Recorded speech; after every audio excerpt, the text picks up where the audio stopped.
Can you grow a YouTube channel with YouTube Shorts? That's a question I answered today with my special guest, Mark Brickey, from the Adventures in Design podcast and the Hey Brickey YouTube channel. So just a heads up, Mark has a ton of experience in the podcasting space in the last 10 years, and he's bringing his amazing insights on growing a following and building a community. During the video, I also share my tips and tricks how I was able to grow my channel to 100K subs. And also, Mark and I have a friendly debate on which is the king of content on YouTube. Is it YouTube Shorts or long-form video? So, with that being said, make sure you guys stay tuned in because we're going to do a deep dive into the world of YouTube and figure out, can you build a following with YouTube Shorts?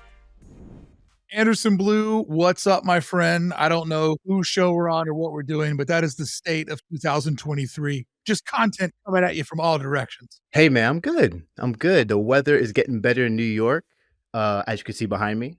Yeah. So, man, I'm almost like Birdman. I don't know if you're familiar with the superhero, the cartoon, but like. Oh, I thought you were talking about the rapper. Oh, nah. Imagine, I wish I was rich like Birdman, but no, when it comes down to the sunshine, once it's on me, I feel like at my best. You know what I mean? You should move to Los Angeles, brother, because until this winter, we had nonstop sunshine all the time. It's been a little bit weird. It's been a little bit wacky, but you know, this isn't a weather report. This is a social media report. This is you and I deep diving into all the stats, all the numbers, all the stuff that nobody wants to tell you that we'll get into. And first off, let me tell you that I can equally be all these things at once. I can be super excited for my friend that you got a YouTube 100,000 plaque, and I can also hate you at the exact same time for doing that. So let's talk about that for a minute, because when did you first get involved in YouTube? Your first shot at it? Because I know you went hard for a minute and you just threw your hands up and said, this shit's hard. I'm going elsewhere with my time because it's just not growing. What time frame did that happen in?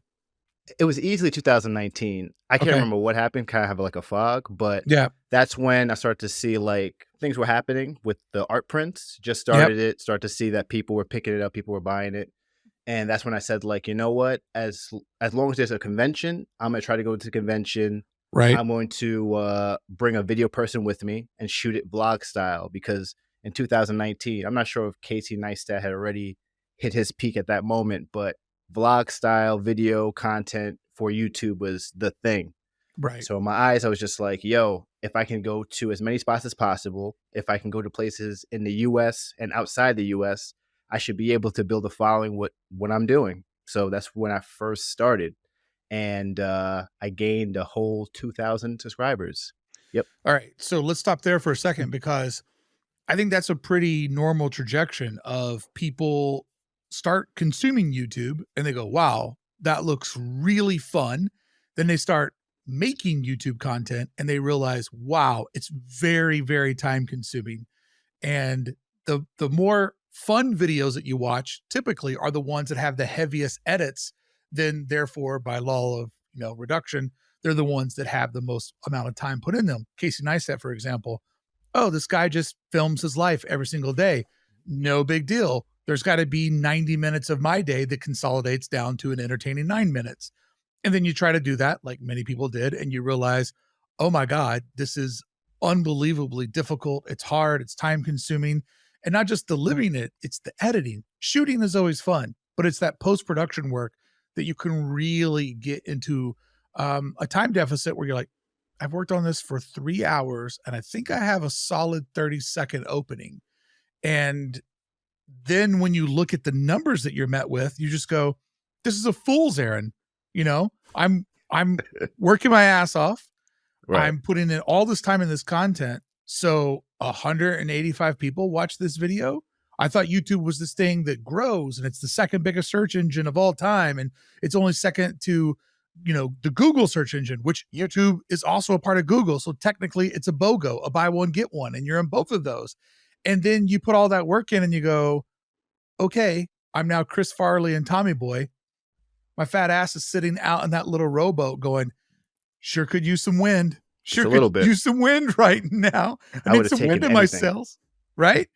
I mean, that's how it rolls. And so many people like you and like me, you go hard for a little bit, you don't see the dopamine coming back to you, because you're not expecting to get rich. You just want numbers. You just want a verification that your time, your energy is being well spent. And when the money's not there, and when the passion's not there, the dopamine's not there, and then you're not there. And I think your first rollout is very similar to mine. I just was dumb enough to like come back and be like, oh, that milk that was expired last week, maybe it's fresh again. I'm gonna take a rip off of this milk and see if it's able to. Nope, still sour, still gross as hell. But the good news is that you were able to find a way to grow on YouTube. Mhm. And when I saw that you hit your 100,000, when I saw you unbox your plaque and you had that Mhm. smile on your face, that I was equally like, I'm so proud of this dude. I'm so proud he's one of my best friends. But I'm also like, I want to smack that smile off of his face. At that moment, you were at 130. And last I looked, your boy is at what, 142, 145. Mhm. So just another 15,000, like at the snap of a hand. So let's talk about how you got back into this and how you were able to really unlock this goal, this achievement. Oh, there it is, smiling at me. Look at that plaque. Just looking down on me like, Brickey, you're white trash, and you're white trash. It's never going to work for you, my man. So let's That's the talk about universe how is all telling this you works. that. Yeah. First off, thank you. I appreciate it. Yeah. I'm in the same boat like you are. It's a lot of hard work. And if I learned Yep. anything from when I first did it is I learned I wasn't good at video. I wasn't good at editing. In fact, I had my cousin. So funny story. My cousin worked at I think it was Capital One. Well, he worked at the bank, Mhm. right? Mhm. But he, just like me, he was an artist who's kind of on and off. And then when I told him like, hey man, I'm thinking about like, going to China. Would you be interested in shooting content? And his job told him just like, hey, if you go, you're not gonna be able to work here. He's like, I quit. And then that was it. He spent the That's awesome. entire year with me. God bless him. But just going back to what you were saying, I just learned that there was so many things I didn't know yet. Yep. Like as far as editing, like I didn't understand the storytelling. Like I just Yep. didn't even understand just how to use YouTube. Like just using YouTube is a totally different thing. Like I really thought that you go on there, you show them who you are, and people fall in love with you, and that's how you grow your following. And then just messing around with TikTok and learning YouTube Shorts showed me that it's a totally different game. You have to play it totally different. You have to play to the algorithm. You have to create content for the platform. And it was almost like I almost compared it to like driving manual, right? It's almost you have to take a Mhm. step back to take a step forward. Mhm. So as far as like how I was able just to grow in the last few months is just taking everything I learned with each video and just trying to apply it to the next one and just trying to find my own voice with I guess creating content for YouTube. So very much like you, I didn't Mhm. understand how much it was about the algorithm. And I don't regret this, but I spent the first couple of years when I was really going after my YouTube career. My main channel is called at Hey Brickey. And I basically tried everything. I tried everything thinking that eventually something would stick and that there would be like a crossover between my personal interest and the audience's interest. And then I thought in that crossover, I would see growth.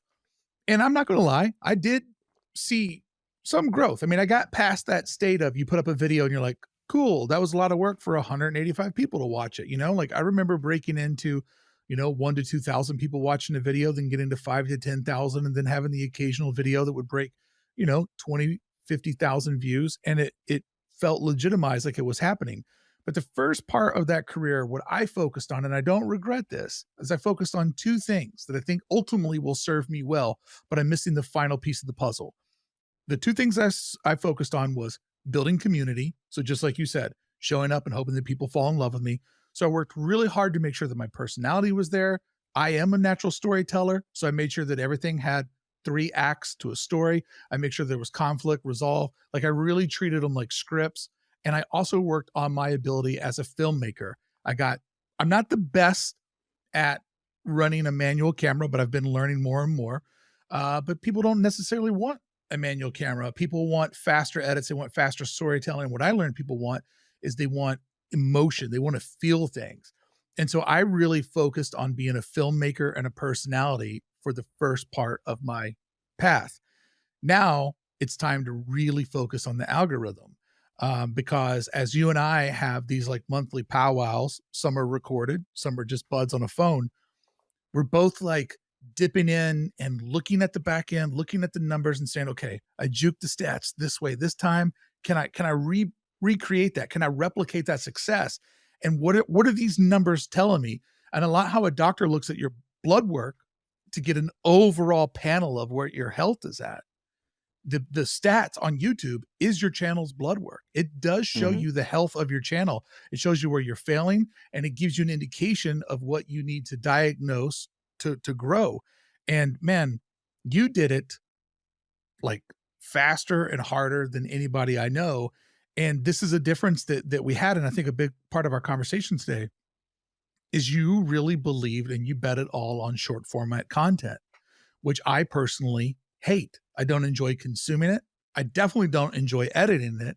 And so you doubling down on short format content has created, I think, tremendous upscale for you. But I also Mhm. see a couple of spots where you're kind of stuck in that world. Mhm. Yeah, like, so when it comes to the short form stuff, I'm happy I did it because it was my class towards how to get better with video, right? Right, Because right. to spend 3 minutes, not even to spend 3 minutes, but to do a 3-minute video and then to put it up and it gets no views, I don't know about other people, but for me, that's like a hit to the ego. Like, that's For sure. really tough, you know? But for me, it's kind of like, all right, I can do a 15-second video, and if it doesn't do well, at least I could do another one and won't take me as long. Right. So, as far as me doing that kind of content, it was just more about me just learning how to do it, how to get better. And the one thing I am thankful for with YouTube is like with TikTok, I learned how to edit videos. Like that was it. I just know how to like shoot it and edit it. But YouTube has forced me to actually like sit down and create good content. You get what I'm saying? Oh yeah. Because it Oh doesn't yeah. it doesn't reward because you're able to make the person watch to the end. It rewards you if the person comes back. It rewards you if the person shares it with their friends. And so like my last year with YouTube gave me that aha moment of like, okay, it's great you know how to edit, but like how can you tell this story? How can you take a person from point A to point B to point C and teach them something and then walk away like, you know what? That was worth my time, Yeah. you know? And now that I feel like I'm in a comfortable place, um, next month and moving forward, I'm going to be doing a little bit of both, a little bit of long format, a little bit of short format. And I'm going to try to use my short format content to feed the longer videos. You know what I mean? So that's something that I have like working behind the scenes that I plan to do this year. I'm really curious to see what it does. I mean, I'm curious too, because the one thing that you taught me, well, you taught me a couple of things. Hmm. And I talk about you a lot when I'm sort of studying where I want to go with YouTube. You taught me that short format videos are a really great way to grow. But I've also learned from you that a short format audience isn't necessarily your long format audience. Hmm. And you now have, and I can say this because I'm proud of you, but you have like what 6-to-1 subscribers that I do. Hmm. However, I can put up a long format video and I can get people to hang out for 30 minutes. And Hmm. that has been untested for you thus far. And so I kept looking at your growth and go, okay, this is definitely a way to grow, but is it going to Hmm. grow my objectives with YouTube? Which I think gets into a point in today's conversation is that there's like growth just for the sake of growing. And then there's Hmm. growing in the direction that you want to grow in. So, Hmm. if I would have doubled down on shorts and been able to like get the numbers super, super high and have that community over there, for me personally, and I'm not saying this Hmm. isn't the case for you, but for me Hmm. personally, if I was still putting up my long format videos and getting between, 3 and 20,000 views, but I had 170,000 people that were subscribed to me, that would literally drive me insane that I've amassed this number, but I can't get them on the other side of the wall to watch the long format video. Because just me Hmm. personally, as a filmmaker and a storyteller, I enjoy the long format video. I'm old, right? I grew up watching TV. I love TV. I love the idea that I have the ability to tell stories inside of 20 minutes and give a payoff and give a relationship to the audience. And I don't know, like I'm just not part of the 20 seconds, no personality, nothing but dumping information on people, making it so dense that they have to watch it 5 times, making it a small part of a big story. So they got to go watch 5 more videos. Like, I personally just don't enjoy that. And so I have decided not to be a part of that. So looking at you, one of my closest friends, and understanding how you've been able to grow this, it's been a great learning tool. But I've also seen a couple of downsides to it. So I guess my question to you is to push back on what you were just saying is like, Yeah. what is your overall like YouTube goal? If you could just like shoot off like maybe top 3 or even 1. I mean, my YouTube goals are all around growth. For me, I'm community first, right? Because Okay. I've been in the entertainment industry long enough to realize that if you have a community, you unlock opportunities. So to me, community is the top objective on everything that I do. Because if you dial in community, you'll dial in numbers and you'll dial in financial growth. But without community, it's all just false metrics. So to me, I want to be able to put up a video that has an amount of stats that are on par with where I'm at with my overall growth. So right now, my main channel is going through some hiccups, but it's at like 25,000 subscribers. Okay. And generally, everything's going to go between 2,500 to 10,000 views in the first 30 days. That's pretty good for that amount of subscribers. But where I really excel is I get a lot of comments, I get a lot of thumbs up, I get a lot of engagement. So that to me says that I'm doing my job of entertaining an audience. So if you ask me what my overall goal is, I want all of that to scale. I want to be at 250,000 subscribers or 2.5 million subscribers. But I don't want to be there and have 10,000, 50,000 views on my videos. I want to be at 2.5 million with 5 million to 2 million people watching the videos. I want to see tens of thousands of comments. Like, if I want to build a community, I'm here to entertain people, and I want to know that that's being done. And when I did short format video, even though the numbers were pretty good, there was really no community. There were no comments. There were a few comments, but they weren't engaging. It was like smart asses walking into a room and taking a shot. I'm like, I can't build anything with this. So once again, the money wasn't there, the profitability wasn't there, and the passion wasn't there. So I just said, this isn't for me. Gotcha. I'm going to talk about that money part because I have a joke for you on that one. But so here's my thing, right? I think, so this is me personally. Yeah. When it comes, so I plan to do YouTube for the long haul, right? Me too, brother. So as far as the content that I make, I'm not so concerned on that. I'm more concerned on what can I use to take advantage, right? So let's say if shorts fell off right now and you get, and it wasn't like, let's say the long form to short form, you got the same amount of views, and YouTube said, you know what? The next thing is video podcast. If you do a video podcast, we're going to push this to the max. I would drop everything and I'll start doing video podcasts. Because for me, it's not about the content that I'm making. It's more about what can give me a chance to get in front of new people, to get new subscribers, to build the Anderson Bluu brand. So that's how I look at it. I just try to take the emotion out, me personally, take the emotion out of like, what's the thing that I'm making, and then use the thing that give me the advantage to create. Because not too long ago with Instagram, everything was photos, right? Like, people got their following because they either were a photographer, they were a model, whatever. But 2 years ago, everything changed. Now it's reels. If you don't do reels, you're not getting any views. So what I'm saying is these platforms are always going to change on what's the thing that they want to push. You know what I mean? I'm just more about riding that wave because there are so many new people that I know that have grown to like hundreds of thousands because of reels, and it wasn't because of photos, you know? So like, I just try to be kind to myself and say like, you know what, like, what can I do to take advantage of whatever the algorithm is and try to use that to my advantage. And to loop back to what you were saying, as far as growing, like, I get that you don't like shorts, but I knew something was up when I saw like bigger YouTubers saying that everything that we did in the past, as far as growing, doesn't work anymore. Like, if you want to grow, shorts is the thing at this moment. We don't know what's going to be in the future, but this is the thing that's going to help to grow your account, because just putting up long form content video is not going to do it like it did in the past. So for me, just letting me know that like you really have to play towards the algorithm if growing is the thing that you want to do. But if you have, the followers that you have and they're watching, if you have 25,000 and 25,000 people watch the video, that's like almost like 100% watch time. And to me, that's a success, So it's kind of like, it's just tough juggling everything. You know what I mean? Does that make any sense? It makes total sense. And, I just came up with the decision of, and I respect, like, first off, this whole conversation is a great conversation for people to listen to because it's all based on respect. So even when we disagree, it's like, I understand why he's doing what he's doing, but at the end of the day, I got to be me. And I decided that I don't want, and this is, maybe the old punk rocker in me, but I will play the algorithm games and I will do the things that overlap with my own intentions.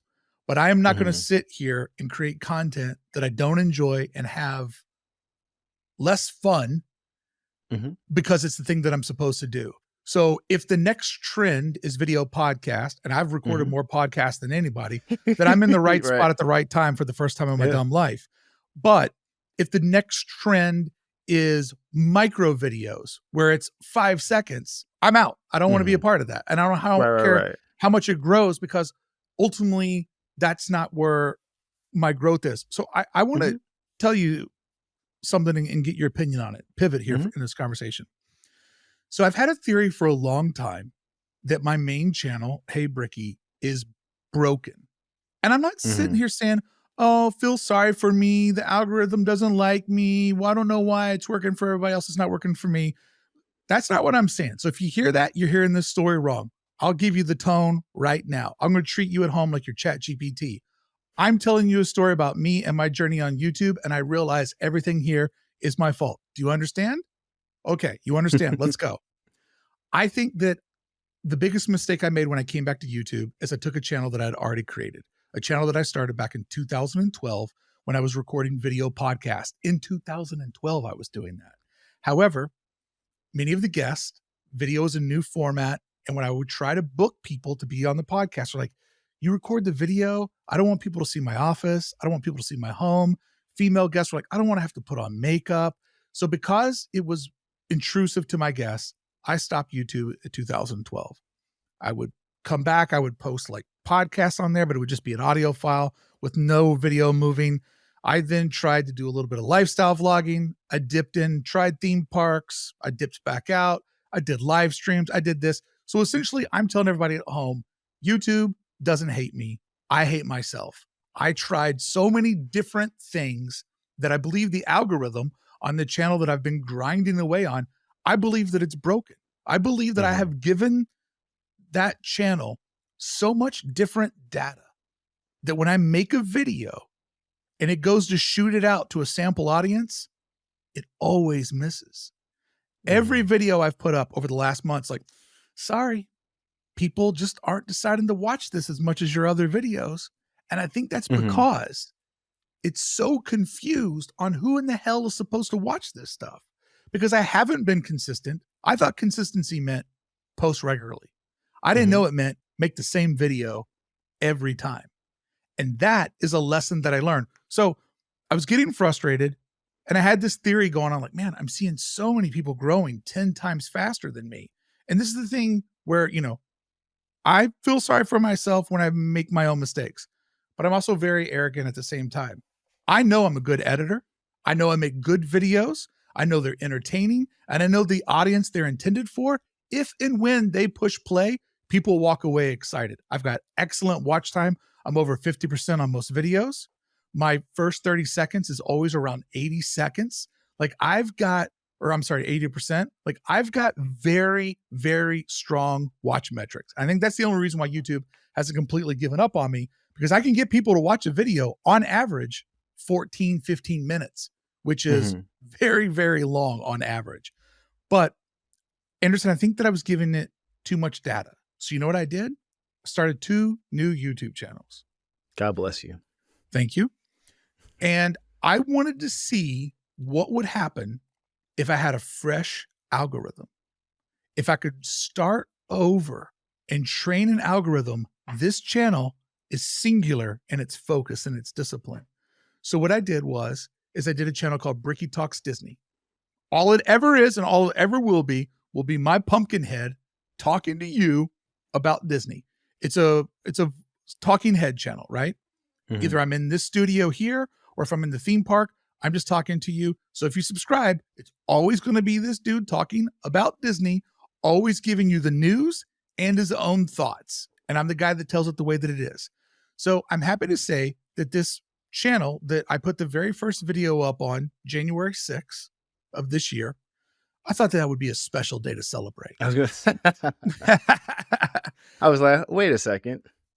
I put that I put the first video up on that date, and since then, I'm happy to say, and this might not sound like big numbers to some people, but anybody that's ever grinded in YouTube, you'll know the success that I'm talking about. Currently, the channel is at 2,284 subscribers, but it gets better than that, because if I look at my videos, my top videos are, I got a video that's 27 minutes long that's currently been seen 20,000 times. I've got a video that's been seen, I've got a couple in the 7,000 space. I've got some that are in the 6,000 and 5,000 space. And the video that I put up yesterday is already at like 3,000 views. Like, it is consistently taking off. And I believe it's because it's the same thing every time. So people that are subscribing are getting the same thing when they come back. And YouTube is able to go, okay, we know what this channel does. Let's take this video and test it with 1,000 people. Well, it knows who to send it to. Those 1,000 people go, yep, it's good. Then it sends it out to another 1,000, another 1,000. So to have every channel on the video, except for one, is over 1,000 views, and to have a good portion of those videos to be over 2,000 views, basically more subscribers than the channel has, it's great. But oh, Anderson, wait, there's more. On my other channel that I started, a channel called Diz Cover, I only have one video on that channel. It is an 19-minute documentary that I made. And it has one video on that channel. That channel, I'm proud to say, has 801 subscribers. But get this, the video has 9,000 views. And the video has 1,200 hours people have watched that video. So my Wait, is that monetized? Well, no, because the channel only has 900. But it'll get there. Gotcha. It'll get there. My other channel is monetized. I was able to monetize it inside of 28 days. It was already had 4,000 watch hours, and it already had 1,000 subscribers. And the best thing too about this video that I'm telling you all about, that, you know, is on the channel of one, it has 112 comments, and it has 554 likes, 99.1% positive. And just, I'll give you one more stat because I know that this stuff matters to you. On its engagement level, it has over 50% of the people watch it. And if you were to look at its time, like the time that people watch it, you know, that graph, it goes like this, and then it just stays level the whole way across. That's insane. So I know this was a long story to set up, but what I wanted to set up with everybody is this. I thought that the algorithm wasn't working out for me. And I wasn't blaming YouTube. I was blaming myself. That's the big part here. You got to take that part away from this. But instead of feeling sorry for myself, I said, I am very talented and I can do a lot of things very well.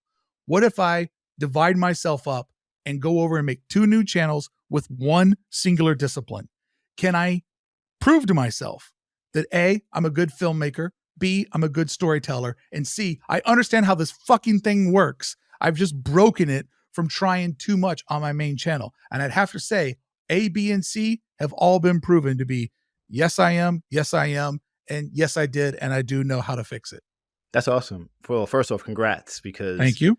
Starting a new channel is just like, whew, it's like trying to climb a hill, like carrying a boulder. But like, there's another thing I feel like that you're not giving yourself credit for. like at all. It's just that like you spent majority of your time with one channel, and then you took everything you knew, all that success, Yes. everything that you knew that worked, and took it Yes. to the other two. You get what I'm saying? So 100%. like I don't think it's more of like the first channel is broken. I just think you're so much better now that you almost forget, like, you know how to do all these things. Like what you said, you put up one video and it's already in the thousands. You know what I mean? Like that doesn't happen. So, 9,000. Okay. Okay. oh my Almost bad. 10, almost 10. Like, let's not talk down to Almost my at the 10K accomplishment. mark.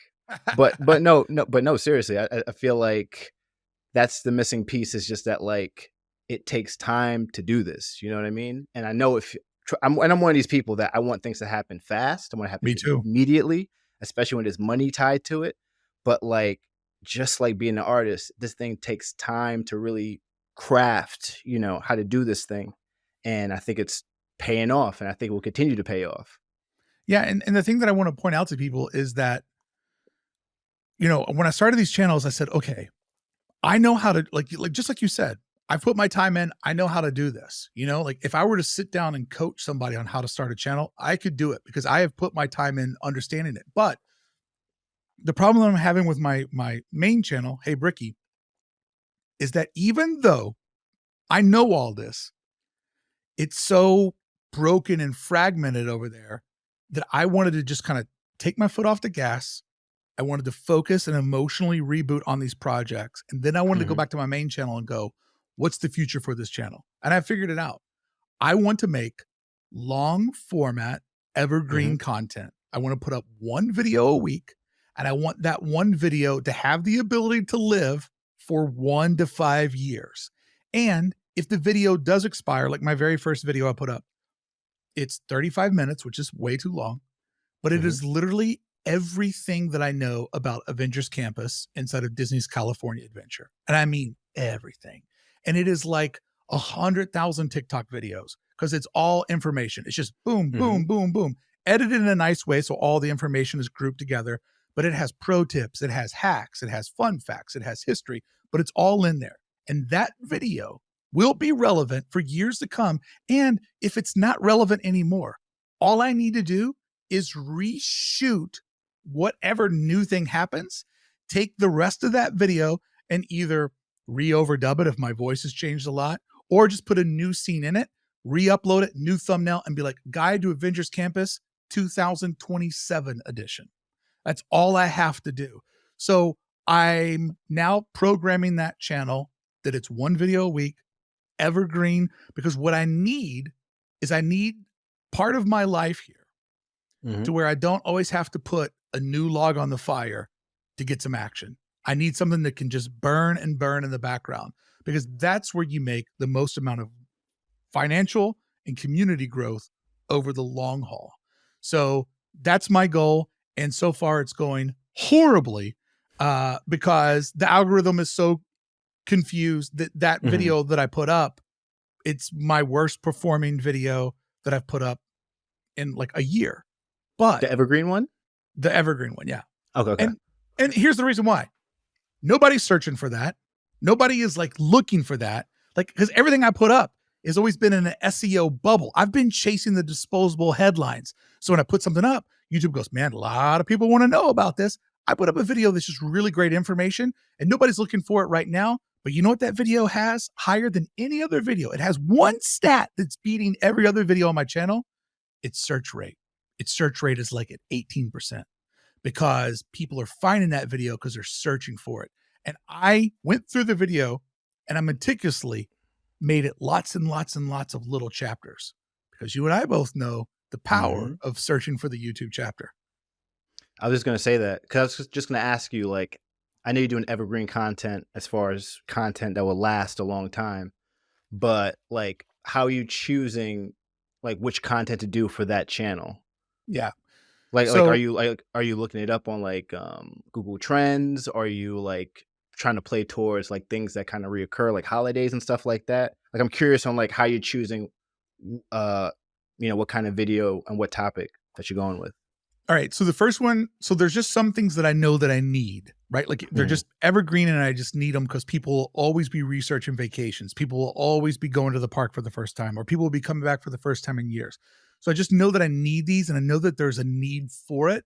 And it's like, where do you start? So I just knew, hey, this first video, I'll just take it on the chin. And hopefully when I make more in this series, they'll grow each other. But like my video that I have planned for this Saturday, for my second video in this idea, Mickey's Toontown opened at Disneyland in 1993. This year is its 30th anniversary. They put in a world-renowned ride, Mickey and Minnie's Runaway Railway, and they redid the land. So right now, everybody's putting up videos of them in there, and it's oversaturated. There's so much new Toontown footage because it's basically like a new land at Disneyland, which is something that doesn't happen that often. When it opened up, it was the first new land in 20 years. So it's kind of a big deal in that community. So I know that right now there's a lot of people searching Toontown content, and I know that it's also going to hit a saturation mark, but I do know that the SEO wave is a little bit delayed because it gets all the data and then it makes decisions afterwards. So while everybody else is focused on being like, oh my God, dude, look at the new pizza, look at the new blanket, look at the new thing, I said, I'm going to go in there and finish what I started with. I'm going to go in there and film the grand opening. I'm going to film all the people running in. I'm going to film what it looks like, but I'm not just going to focus on what happened this week. I'm working on a video right now that is the complete history of Toontown. And the final chapter in my video is this reimagining that they did, where basically they went through the entire thing and made sure every child can play with everything. So if a kid is in a wheelchair, if a kid has sensory problems, they basically went through it and made a playground that is the most inclusive playground that you can imagine, where every child has an ability to learn and to play in the way that is best designed for them and their brain. So that's the end chapter. But I'm going through the whole thing knowing that I can catch a little bit of the SEO wave, but I also know that, like, 3 years from now, that story is not going to change. My video that I did on Discover about Walt Disney, that story will not change. Those people are all dead. They've already made their moves. That 18 minutes is evergreen. And if somebody wants to learn this very different story about how Walt Disney started a side company that he ended up building Disneyland with, and his brother was like, what are you doing here? You're double dipping? That story is often not told, and it's told over there. So to answer your question, when I can pair these up with some sort of like SEO burst, I'm going to do it. But part of the evergreen game is you just got to sometimes take it on the chin and just do a video because the community needs that video. And over time, the first week, maybe only 1,200 people see it. But I know that video that I put up on Saturday, 100,000 people will watch that video at some point. Yeah, no, I think that makes sense because, like, when it comes to evergreen content with YouTube, it's like this super delicate balance, especially in the world that you're in, because it's like you almost want to think of what content can you create that the newcomer will be looking for, right? Like, how do I get through the line the fastest? What are the best rides to visit and things like that? Especially when you're telling history, you also got to depend on the person knowing a little bit about it so they could research it for it to come up. So I was asking because, like, I know I use, I think it's TubeBuddy, right? You use TubeBuddy, right? So yeah, I use TubeBuddy to kind of get a feel of what kind of content do I want to make, and then I just try to use a little bit of common sense. And I think I'm curious to see what's going to happen with these videos, because I think it's going to take a little bit where you have like a strong collection of these new style videos that you're doing. I think when you have like 5 or 6, then you'll be able to really like pan back and take a look and say, how is this doing? How is it working? But I think you're doing all the right things. I think doing evergreen content is the way to go, because it doesn't make sense for you to put all this effort into this content and it expires, Right. And that's the game that I've been playing for a long time.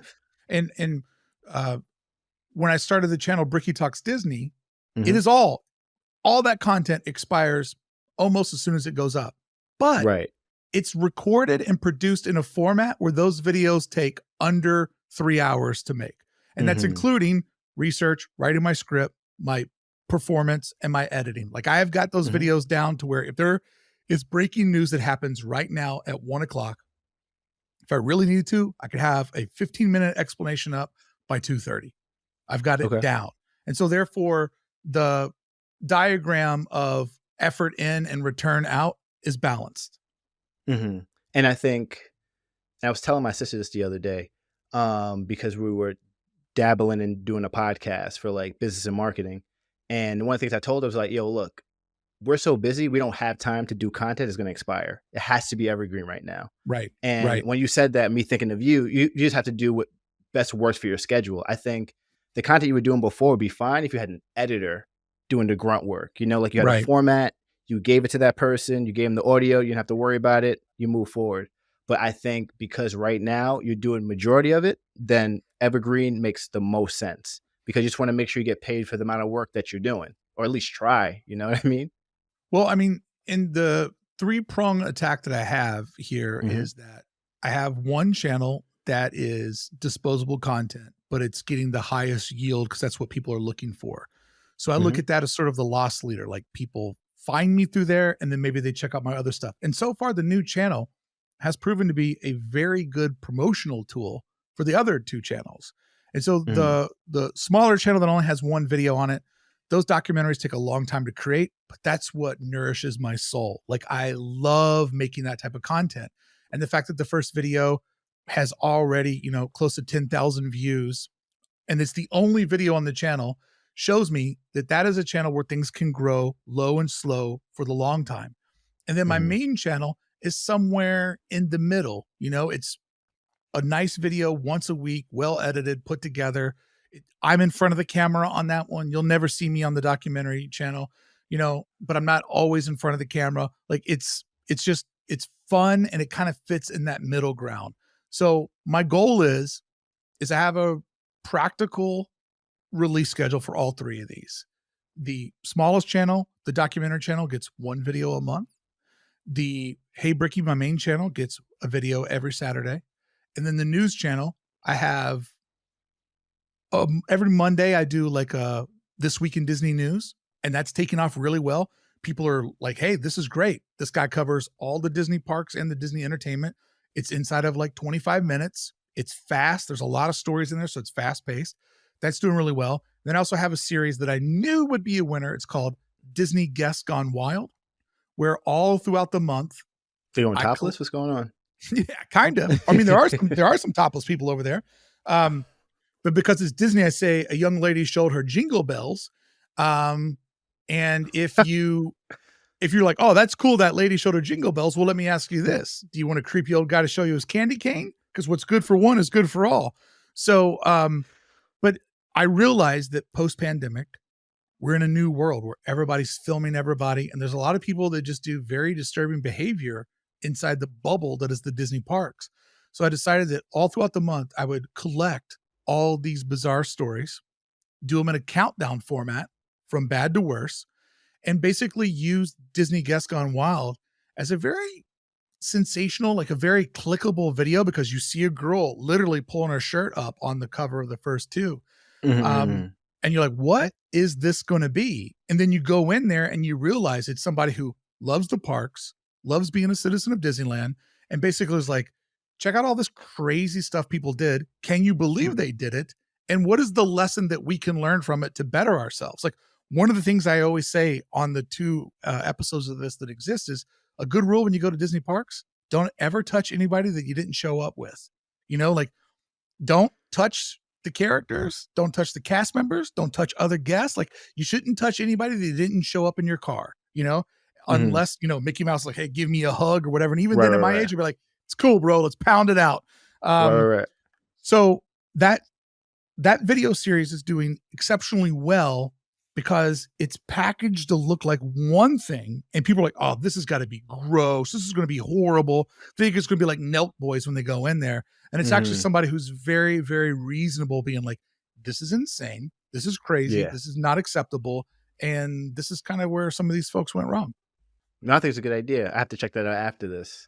I feel like as I was listening to this, I was just like, yeah, this would make great short form content. You should definitely bookmark that. No pressure. But no, I'm interested to see like where that takes you. As far, and which channel is that on? That's on the Brickey Talks Disney channel, like my news channel. And it's funny that you say that, because a lot of the stuff that ends up on Guess Gone Wild Mm-hmm. is from short format videos. Like I find some of these TikTokers that do like really disgusting stuff, and I screen record because they end up deleting all this stuff. They do all this for clout. Right. Then they get tons and tons of negativity, but Mm-hmm. I screen record it before it goes down. So a lot of times people have maybe heard the story about the mom that put flip-flops in the bottom of her kid's shoes so he would be tall enough to ride rides that he's not legally tall enough to ride, which is just like, lady, think about this. Right. Imagineers, engineers, they have figured out an exact height where safety begins and danger begins. It's that exact height. And you're somehow, because you want to give your kid everything, putting 2-inch lifts on his shoes so that he's tall enough to go through there, but his body's not big enough. What if he falls out underneath that lap bar? Like, for example, my Toontown video I'm working on where I'm telling you the complete history, a little boy died inside of Toontown. Whew. He got put in the car wrong. Right. You're supposed to put the smallest guest on the inside and the adult on the outside. Well, he was loaded in reverse. So the lap bar didn't go all the way down between him and his mom. Because think about it. Think about the lap of a small child versus the lap of a grown adult. Yeah. There's a differential there. And unfortunately, the boy fell out of the side of it. The vehicle drug him for like 10 feet. And due to the weight of the vehicle, he had stopped breathing and lost oxygen to his brain. So, you know, that is part of that story. And I know that. So when I'm criticizing this woman for putting lifts on her son's shoes, I can be like, lady, do you understand that children have died on attractions that they were technically tall enough for, but there was a little difference in the way they were put into the vehicle? And you're just full on putting your kid on something that he's not tall enough for. Like, children have died doing this, and you're bragging about it, calling it the hashtag ultimate theme park hack. Get the hell out of here. What? So she's doing that to spread the word on this is how you get your kids on there? Like, she's doing it for clout. She's doing it for clout. Other parents will want to do this. Other parents will want to get their kids on attractions. So because I'm a professional speaker, because I've done so many podcasts, and because I don't mind getting myself involved in sticky situations, I'm literally the only person on YouTube that's talking about this stuff. People read it, they roll their eyes, but none of the YouTubers want to talk about it because they don't want to get drugged down this path. But I know how to navigate through, and basically play the game the way that it's supposed to be played. No. So quick funny story talking about the lap bar coming down. Yeah. So I think I was in college. I went to visit my cousin in Toronto. He took me to like their version of Six Flags or whatever. Magic Mountain. Probably. So I get on this wooden roller coaster, no loops, thank God. And most people don't know this, but I'm a pretty tall guy. Like I'm 6'3", but like all my height's in my legs. So anyway, so they put down the lap bar, the roller coaster goes off, it goes up. Tell me why I realized the last second before it goes down, the lap bar's not clicked, Mark. It goes up. I hold it down. Mark, I spent the entire ride like this, holding on to the lap bar for dear life. For life, yeah.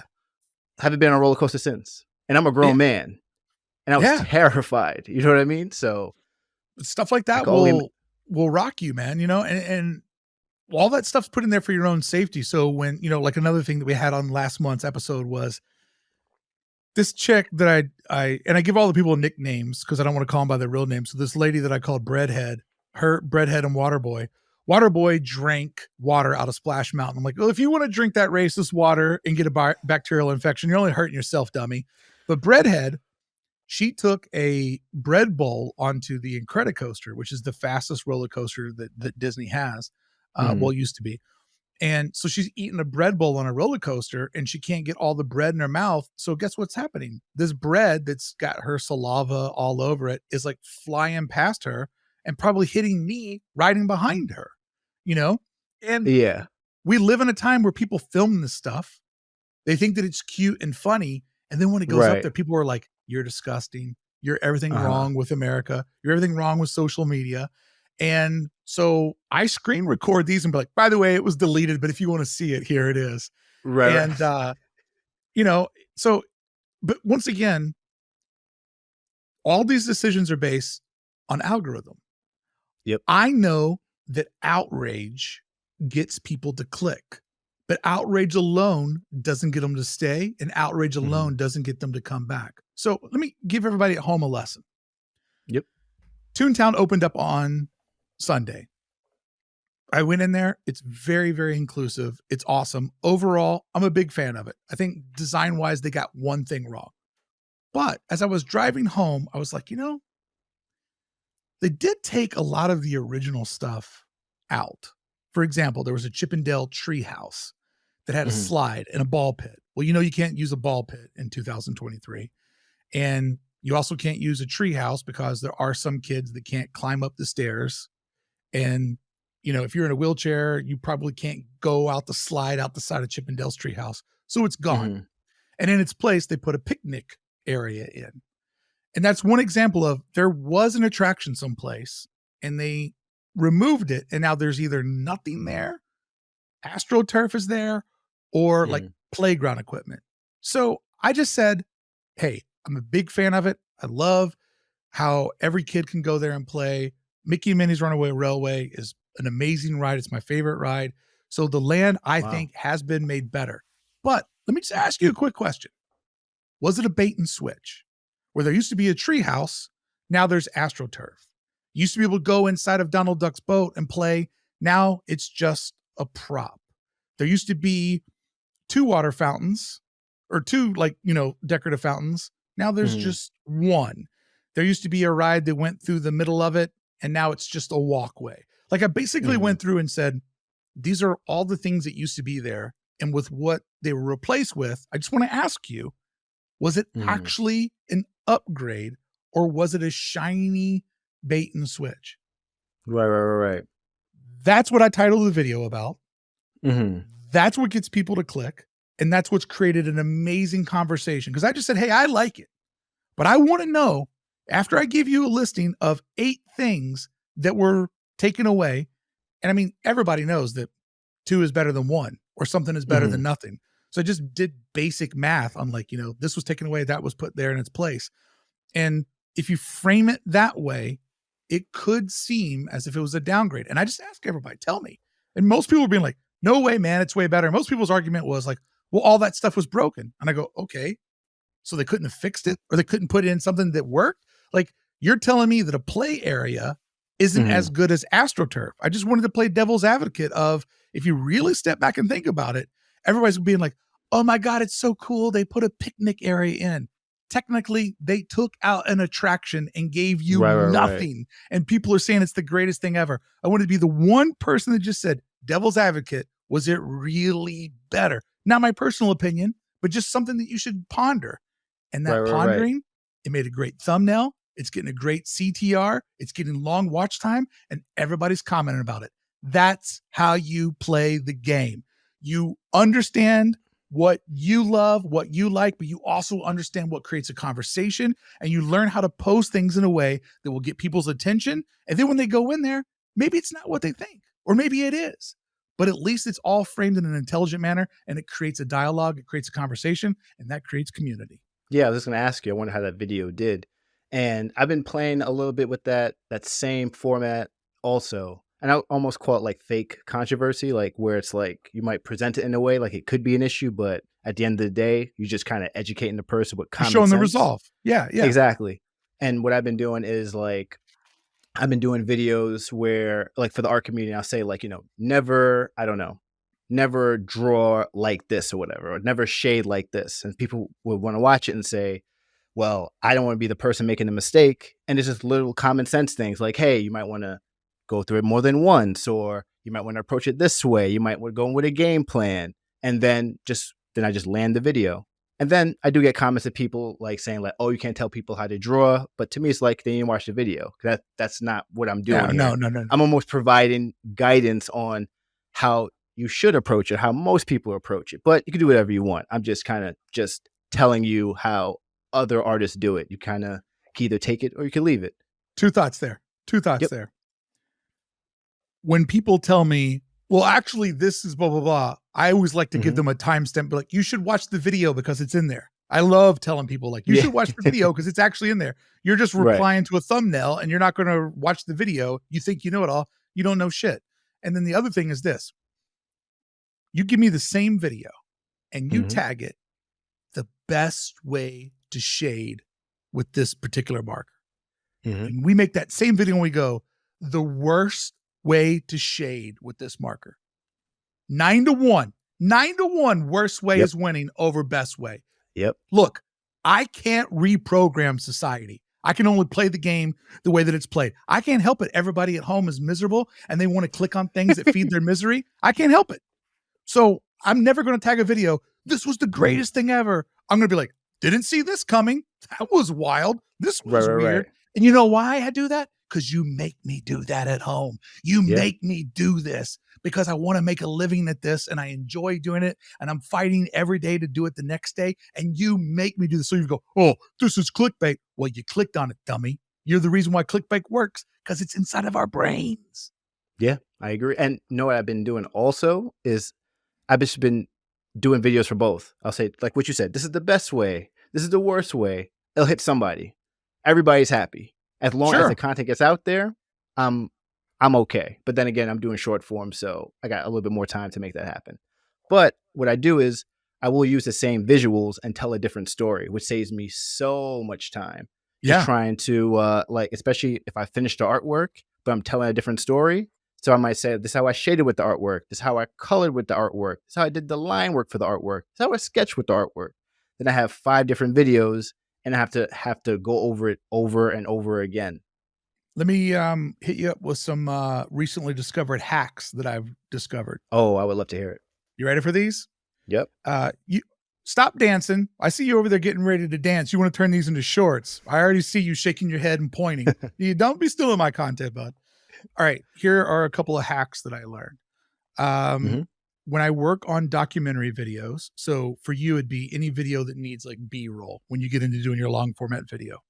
I used to come up with a script and then I'd be like, let's say the opening line is, when you saw Spider-Man jump off the top of the building, like, all right, well, let me go find this video of Spider-Man jumping off the top of the building. Let me download it. Let me cut that. Let me put it over.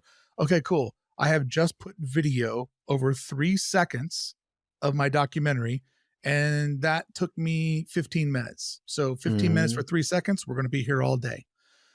But I started doing it in a different way where I get my script written out. I record my vocal. The vocal then gets paired with the soundtrack because music is emotion and music is what makes people feel what you want them to feel, whether it's joy, tension, sadness. Like music is the best tool ever to put into your video, long format video, for retention and to make people walk away going, oh my God, that was amazing. Or I cried when I watched that, or I've never heard this before. Like, so you got to use music. And then I go and find like a body of work, right? So maybe in your case, it's like, you know, you're going to do a story about Cryon and how that became the official spray paint of the streets, right? So the first thing you do is you go download a video where it's like the factory where it's made. So you take that video and you just watch that video in Premiere and you just keep hitting the little button. For me on my keyboard, it's E. All right, E, that's a new shot. That's every time the camera switches, I just hit E. Just watching the video, just hitting E. And what I'm doing is I'm cutting that source material up into thousands of little shots. Every time the camera moves or somebody new's talking, E, E, E, E. And then I go back to the beginning of that video and I look at the clip and go, where does that fit into my story? Let me search my script. I already have my script inside of Premiere. I've already converted that over to a transcript so I can search inside of my video, Krylon factory. All right, here's where I talk about the factory where it's made. That's at the 3-minute and 23-second minute of my video. So I start putting all those clips in there. Now here's a shot of a guy hanging off the top of a billboard that's using it out in the streets. All right, let me put that over into how it becomes the official graffiti. So instead of like editing to the audio, I have all the source material in front of me. I'm searching through my script and figuring out where it goes. Bro, I was able to get 8-9 minutes of footage edited in one day versus where it used to take one entire day to do 1.5 minutes. Like literally a life-changing amount of speed by just taking the source material, searching through the script and putting it in there. And then this is the thing, you get like 80% of the video done, right? And it almost like 8 times out of 10, it's lined up visually exactly with what you're talking about. If you got to kind of fill in some of those patches, nobody cares because it's there 80% of the time. And because you're editing the video out of sequence, those little like areas where you cut a corner, the first one might happen at a minute 15. Then it might happen at a minute 55. Then it might happen at 3:28.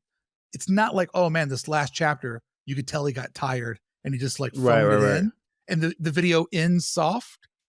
No, man, it's just sprinkled in as little bridges to hold together the big parts. And as you're going through stuff, you're like, dude, this overall shot of this kid, that's the ending of my video. So you go to the end, you get it all dialed in, and it's just a completely different way to look at the experience of editing, and it saves a tremendous amount of time. So for you, when you get into long format video, you're going to need to have multiple cameras. You're going to need to have B-roll. You got to keep people's attention.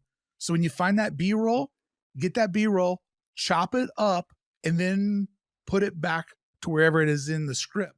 If you convert your vocal into a transcript, you can search through your own video and go, where did I talk about, like, you know, the art movement in Brooklyn? Where in this 11-minute video did I mention Brooklyn? Because I got this amazing shot of the sun coming up over the Brooklyn Bridge. You find that, you put it in there. That literally takes you 10 seconds. That's good to know. I have to see if Final Cut Pro has that. I'm assuming they do. You know, I'm in Final Cut Pro. Oh, no, I'm in Premiere. Never mind. I'm in Premiere. Because I'm a dummy. Premiere and Final Cut Pro, they're pretty similar. I know Premiere is like, you know, the next level, but that makes a lot of sense. That would save a lot of time, actually, especially since, like, man, when you do long format video, for me, it's just knowing how much time is going to take to get into it. Like, that's the barrier for me. It's just like, I have to hype myself up, get myself ready, and just get ready just to give away a few days before I jump into it. But yeah, I'm definitely going to try that out. For me, to make my life a little easier, I try to lean on an editor to where I'll just sit down and I'll plan everything out and I kind of hand it over to them. But I'll pretty much give them like the raw video of everything connected, and then I'll tell them what to do and how they should do it, and we'll just go back and forth. So for me right now, that's the fastest way, because I just don't like, if I do it, it's not going to be good because I'm just going to be dreading it the entire time. And, you know, another person who's maybe not as good as editing, but since they're spending 100% of their time doing it, will always get a better video. So for me, it's just trying to figure out, like, how can I get a better relationship with the person I have and try to get a good flow of a video for long format that we can continue to keep doing that. You know what I mean? Like, I worked with a friend who was editing a video series for me, and it actually, like, he's a very, very good editor, and he works on stuff up in, you know, here in Hollywood. And he was like, no, this is fun because it's like, it's what I care about, you know, like I do corporate stuff, and this is actually like really fun. And it was good, but I don't know, man, like there's certain areas where I could delegate to an editor. Like, oh, this is a video series that I'm not passionate about the edit. It's just work. But then there's other ones where the edit is the storytelling, and I could never I could maybe oversee a team and like go over it and like spruce up what they did. But I don't know. I'm a whiles away from having that kind of money to get somebody that would be good enough to do the type of stuff that I'm capable of doing myself. But what's your definition of like in your head, how much do you think we need to pay an editor per hour? I'm just curious. I mean, if they're going to be as good as me, they better be charging at least $100 and something an hour. Okay. I think you'd be shocked. I think you can get yourself an editor that's just as good as you for like, and they'll tell you, like, just pay me $20 an hour. I'll be able to do it. Jesus. Yeah. All right. Well, maybe, but you know, then it gets into this tricky thing. Okay. The only videos that I would be open to letting somebody else edit, because like, if I go and grab all the B-roll and I've done all the vocal and I put all the music in there and I hand it over to you and it's got to be done in a fast amount of time, I might as well just do it myself. I'm so close to doing it myself, you know, but so go ahead.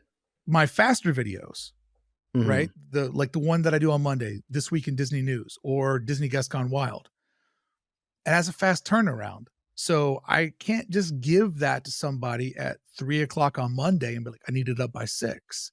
So then it becomes, I'm the guy that does it. You know what I mean? Like, that's been the thing that's kept me away. But I don't know.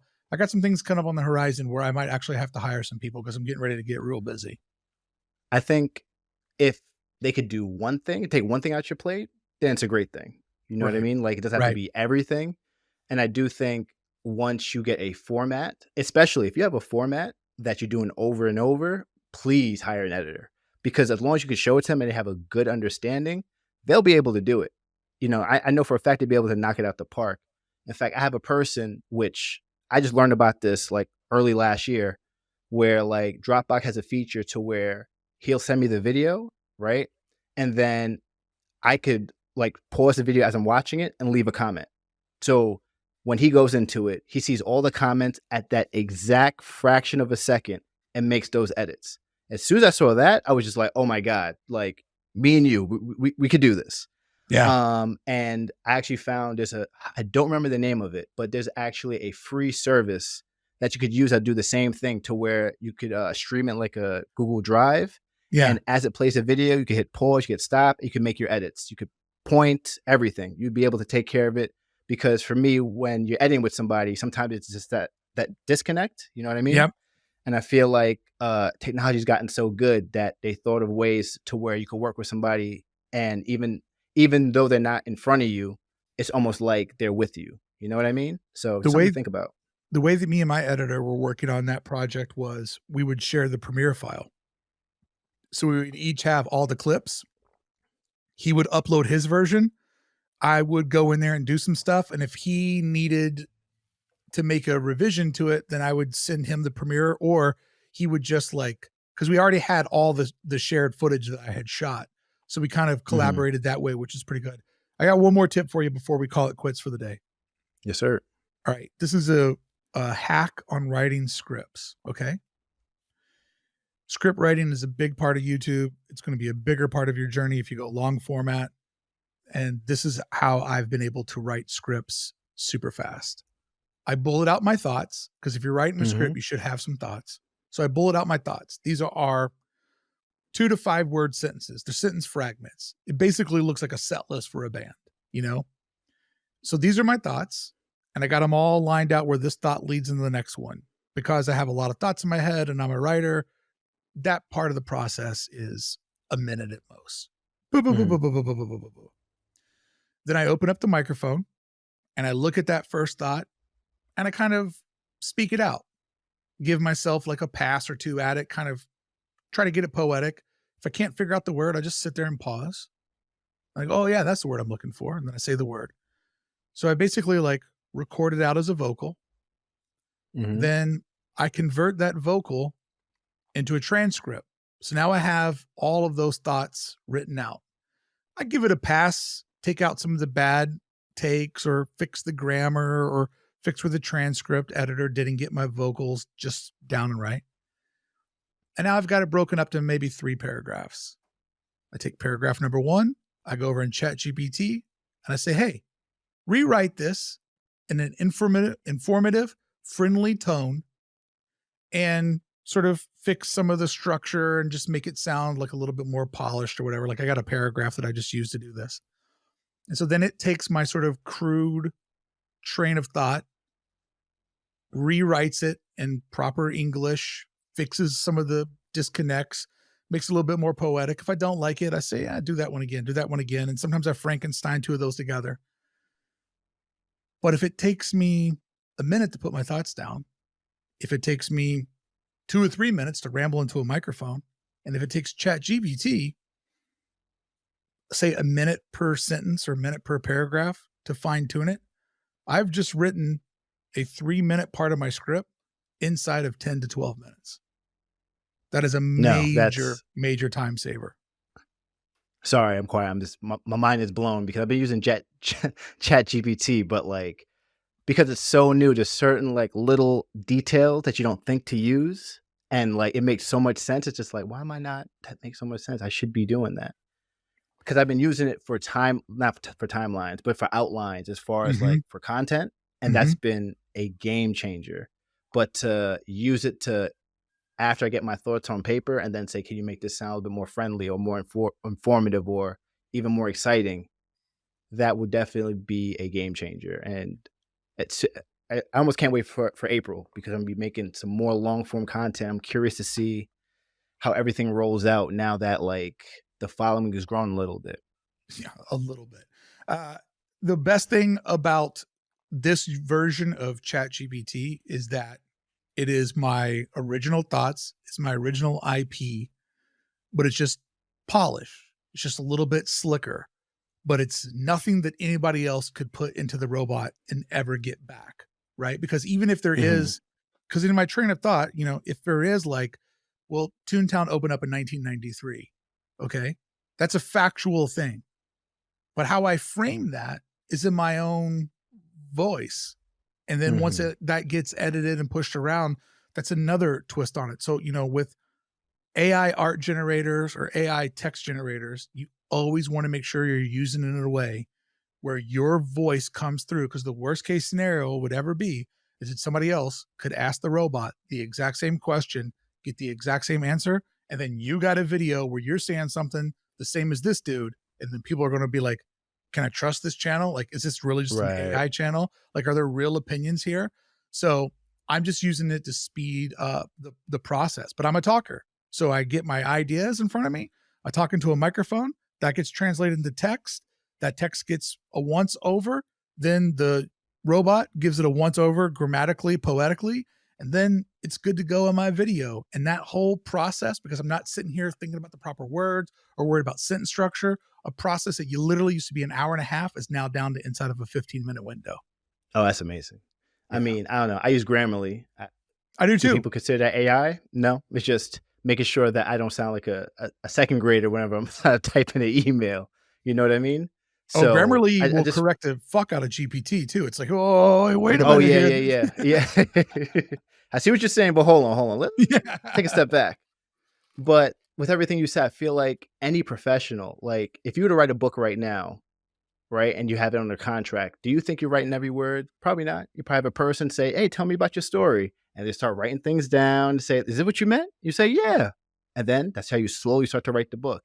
Yeah. So I don't poo-poo on those things. I think it is very similar. It's just easy. It's easier for people like us because like it's not worth hiring another person to do that. You know what I mean? I just think it's just able to help perfect the content that we're trying to make. So makes sense to me. Yeah. And I mean, I can't wait to try it out. That's just the tip of the iceberg on how I've been using. I'm all in on AI. You know what I mean? Like I am an artist to a fault. Like I like to make things the way that I want to make things. So if these tools can sort of act as, you know, an assistant to me and take some of the bandwidth away from me and allow me to do things in a more efficient manner, I'm all for it. And I'm also graced to be at this age where I've got hard opinions. I know how I want my content to sound, how I want it to feel, how I want it to look. So none of this is going to like reshape me as a person. There's no reshaping me. I am what I am. And I think that is a really good part of finding this technology in your 30s and 40s versus finding this technology as you're trying to find your voice. So I think it's a very different thing for people on our end of this versus a 15-year-old that wants to be big on YouTube and just goes, I can just type into ChatGPT, like, write me a script for a video about people behaving badly at Disney parks.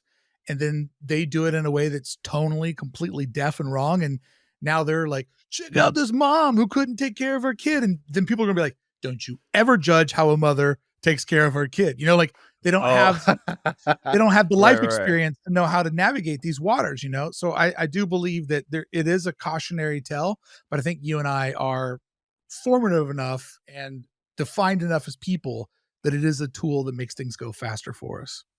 No, I agree. And I also think people know because I feel like I've opened up many social media platforms to have a person who's not married in their 20s, maybe just turned 20, talking about relationship advice and talking to married people after divorces where it's like, don't do it. Bro, you know what I mean? No idea. You have no idea. So as much as, so I agree with what you're saying. Yeah. Well, dude, fantastic conversation. Thank you so much for having me over on your platform. I always appreciate you showing up on mine. And can't wait till we do this again. What do you say we do this again next month? Amen. I'm down if you're down.